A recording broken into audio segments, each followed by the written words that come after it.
Hello everybody, it's me Liam Nash Miller and welcome back to the Tone Chase. So today I want to talk about one of the most famous and best boost pedals on the market, and that is the Xotic EP Booster.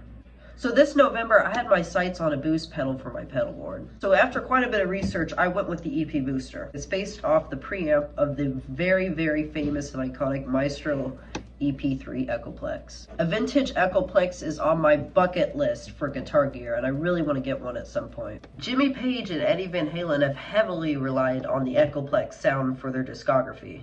Jimmy Page used the Echoplex for his echo sounds in Whole Lotta Love and also used the preamp to really boost his super lead into some awesome overdrive tones. Jimmy Page used a variety of echo units but was most famously known for playing his EP2, which is essentially an EP3 with some slight tonal variations. Now the way Jimmy Page used the preamp in the Echoplex is something I really like. Jimmy Page used the Echoplex in so many different ways and I consider him to be one of the most iconic and innovative users of the Echoplex.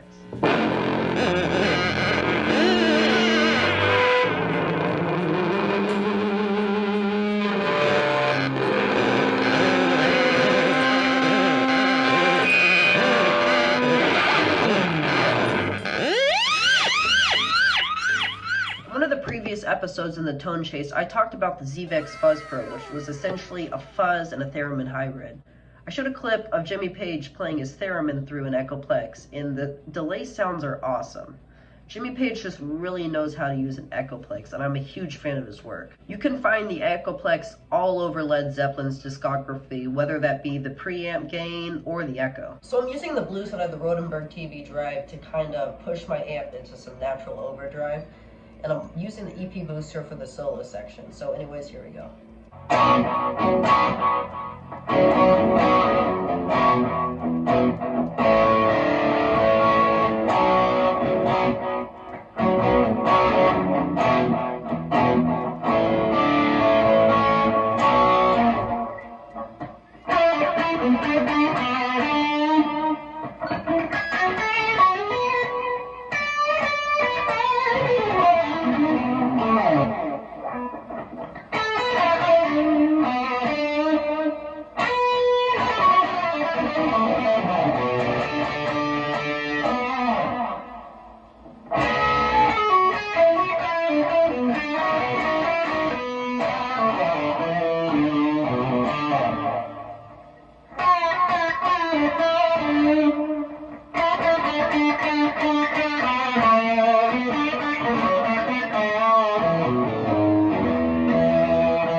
Now, Eddy Van Halen also used the Echoplex in a lot of his work with Van Halen. You can especially hear it in the first two Van Halen records, Van Halen 1 and 2.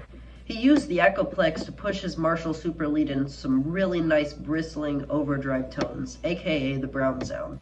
He also used the echo sounds for a more subtle slapback-esque tone on things like Ain't Talking About Love. Eddy Van Halen also really liked to use the delay sounds on the Echoplex in a more subtle way. You can hear the Echoplex doing its magic on Ain't Talking About Love, which is my favorite Van Halen song.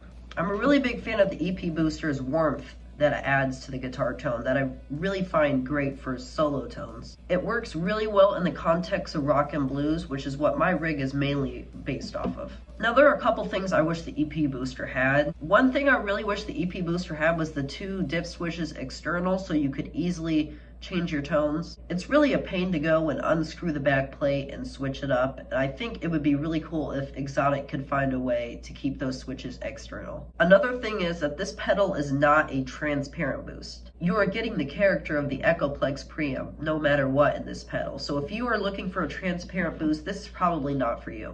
For a transparent boost, I would recommend something like the TC Electronic Spark Mini or the Vertex Boost. However, for my needs, this pedal is perfect. One of my favorite classic rock tones is stacking an overdrive with the EP Booster into the Volante. It is pure classic rock bliss. So I hope you enjoyed this video. Please like and subscribe if you haven't already. My goal is to reach 1,000 subscribers, hopefully by the end of next year. And as always, thank you guys for watching, and I will see you in the next episode of The Tone Chase. Peace.